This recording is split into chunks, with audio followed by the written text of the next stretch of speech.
Hello and welcome to another video on the channel. Today is the Fulham versus Tottenham preview with me and Aaron. Say hello, Aaron. Dave's house. We've tried to record this intro about 50,000 times and every time we've cracked up. Yeah, we're going to go through what we think is going to happen, the results and the predicted lineups. So, who wants to start? Well, I just want to say that I can do Dele Alli's thing. Yeah, I'm too cool for school now. But we're playing this game at Wembley. It was already scheduled to be played at Wembley because workers and British don't come together. Our stadium has just been a fuckery from the start, really. So we're playing this game at Wembley. The only fault I have is that Fulham have just won at Wembley to come to the Premier League, so that could be a momentum boost. I don't really know. And you I was there. I was there. Kissed the badge. Kissed the badge. I'm a Tottenham fan. I'm in a Tottenham shirt. Link in the description to that video. Cheeky plug. Yeah, before we get into it, like the video, subscribe. So yeah. The last game, we played Newcastle. And who did you play? I can't remember. Crystal Palace. Oh yeah, the game you should have won. We didn't look too good. We did in the first half. Second half, it was shaky. Fulham. I think Fulham's and Tottenham's performances were quite similar in the fact that both of our sets of fullbacks forgot how to defend, and our defence was very shaky at times. I think Chambers and Limashard were all right. Chambers was probably my man in the match, but I think both our sets of fullbacks forgot how to defend. Do you agree? Yeah, I mean, from match of the day, I thought you should have won 4-2. You should have had a penalty. Sherlock played all right. I think Newcastle should have won. The chances they had. It should have been a draw. I think Newcastle should have won.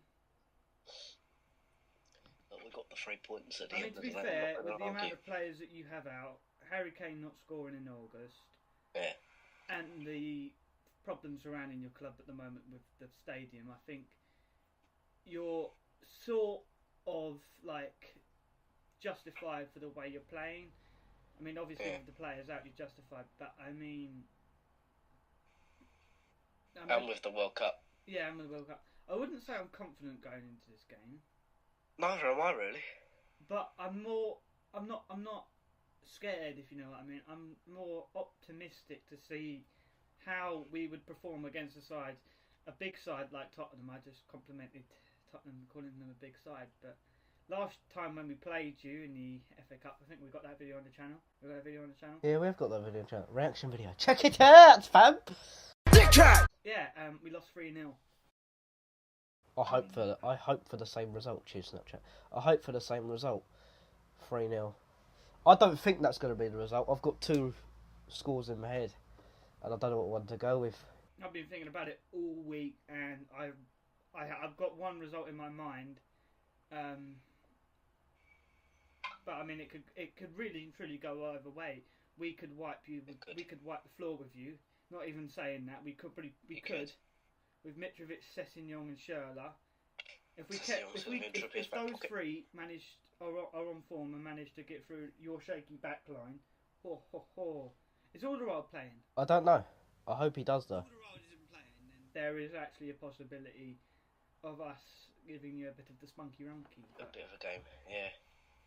I think it will be a good game. To be fair, I think it will be a good game. I'm going to it. Video out on Sunday. I mean, I'm going to say the team I think is going to play, and then the score, it just justifies it a bit. In goal, I've got Hugo Lloris. You're going to justify his choice being in goal? Or is it just the fact that he's number one for Tottenham? It's the fact that he's number one for Tottenham. And he had a brilliant game against Newcastle. Some of the saves he pulled out. True. Good point. Your keeper? Fabry, I think... I'm not sure... What's his name? Our goalkeeper we brought in.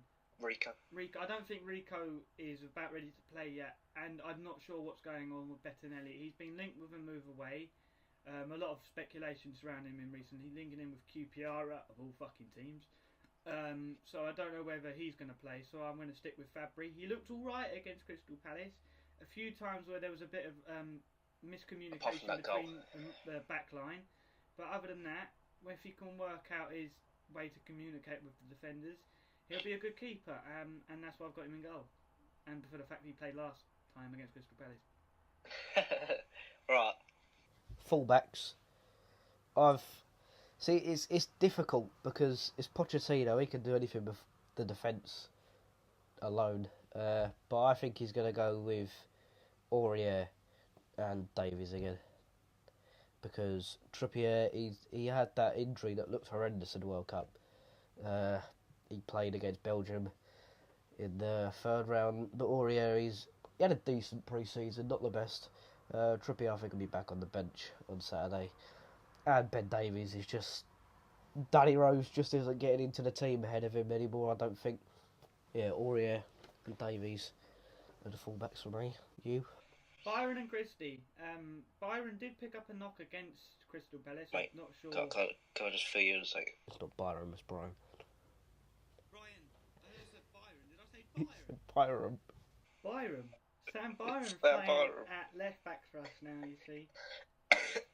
Brian, there you go, I got it now. Picked up an injury against Crystal Palace, but Aaron said he's fit. I don't really pay attention to that. Sky Sports told me. He is fit, and I think he was alright, other than the fact that he forgot how to defend. Attacking wise, he was alright. Christie, I thought, made a few brilliant crosses into the box and made a few good runs, but again, he forgot how to defend. And I think I don't see Adoy getting into that side. I don't even know whether he's fit, but I don't see Adoy fitting in that side. And the only possibility is the fact is that Slav doesn't play Brian, and he said Byram again.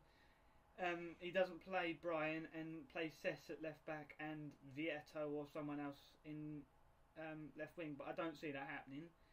I don't see Cess playing at left back anymore, and I think Brian and Christie are going to be the fullbacks. Fair enough.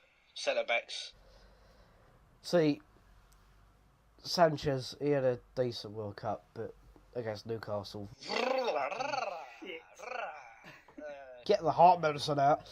Vertonghen had a good game, you know. The only time it's going to happen, Vertonghen's got more goals in Premier League than Kane.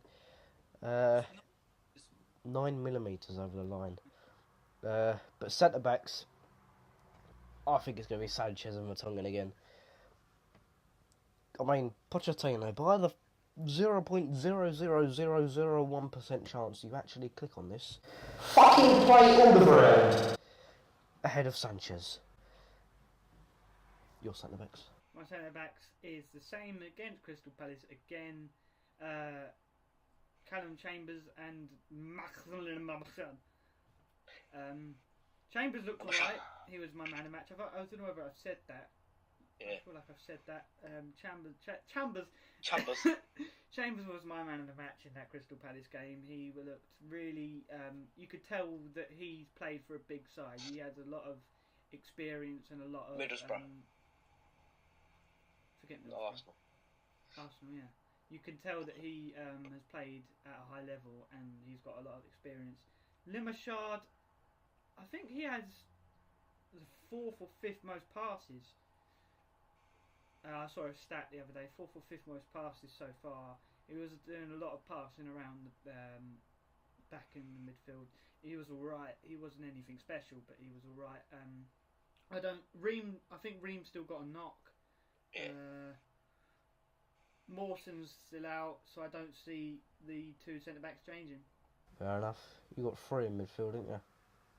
4-3-3. So, I mean, the 2 in front of the midfield for us,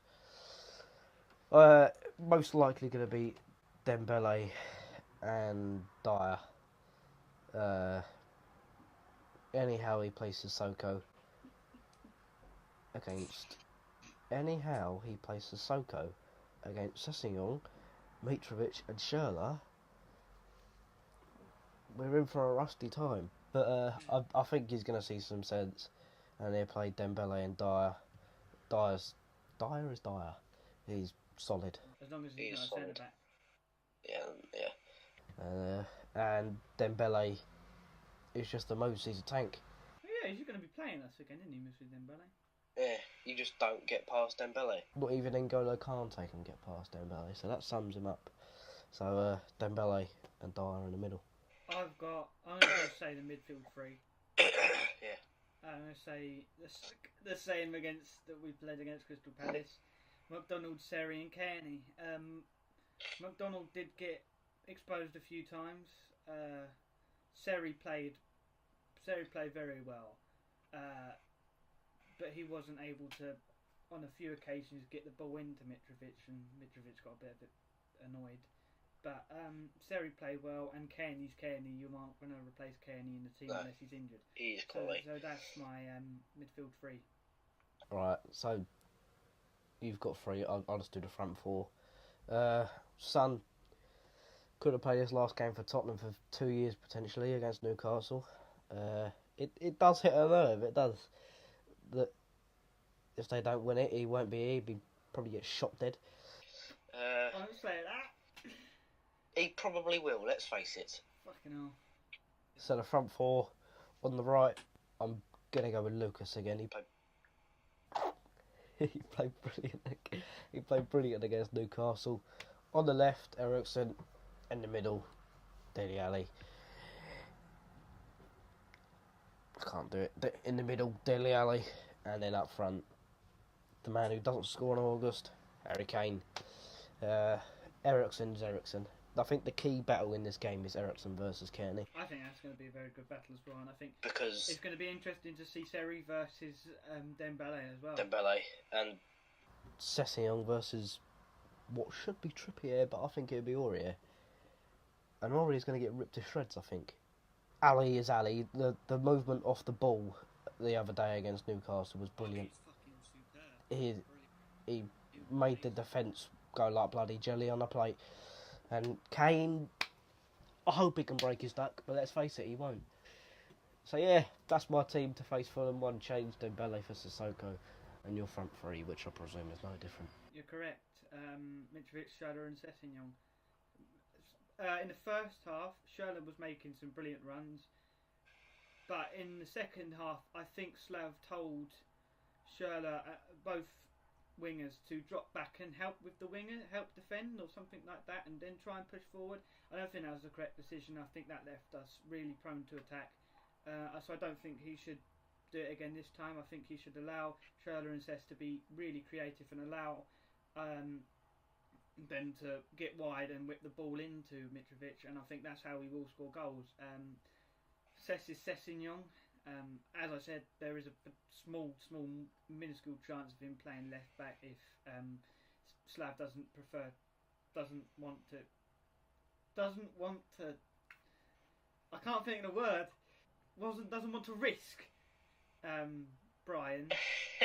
But I don't see that happening. I see that being the same, and Mitrovic up top. Maybe Vieto could start if we want a bit of pace up top and getting in behind. But I mean, the Vieto going up against Davinson Sanchez and Vertonghen, he is going to get fucking bullied. So he's going to get fucking bullied. Should Matt Sanchez and Sanchez and Vertonghen physical wise.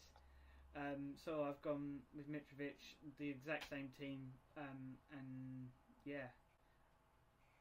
That leaves us. That's what I predicted. It leaves us with the Scores. I mean, I've got a liking to Fulham, but it's the start of the season. We don't play well. Fulham have just won at Wembley to get promoted. The score I'm actually going to go with, I don't know. I'm going to go with 1-0. I've said it since we've done a massive Google Docs thing. And I've said 1-0. Actually, insert our league table prediction things on the side, just to know that we did try to do a league prediction video. We did a league prediction, but we didn't get it out because I went up to you. Stuff happened. That's where I live. If you ever want to know where I live in... And, yeah. I'm going for 1-0. I don't think Ori is going to have a good game. Sessio is going to rip him to shreds. So I hope Trippier plays. Alderweireld needs to play, but he won't play. So I'm going 1-0 in a non-biased decision. Your score prediction? So I think this game's going to be incredibly tight. I also think 1-0. But I do see Fulham getting a cheeky 2-1 out of this. I do see it happening. I do see Fulham escaping with a cheeky 2-1 win. It depends on what Harry Kane's like. It depends on the defence. Kane's not scoring.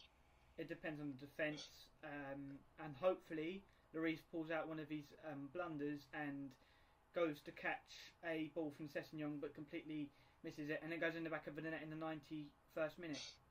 Do you know what? I'm gonna keep that clip. Oh, thanks. I'm gonna keep that clip. I I'm gonna keep that clip, and you've made me want to change my prediction now. But I'm gonna say it, even though I predicted 1-0. When we beat you, I'm gonna play it right at the end of the video. I can see us winning 2-1, but and then at the same time we can also see Tottenham winning because you're the fucking higher class team and Dele Alli and Harry Kane and shit like that.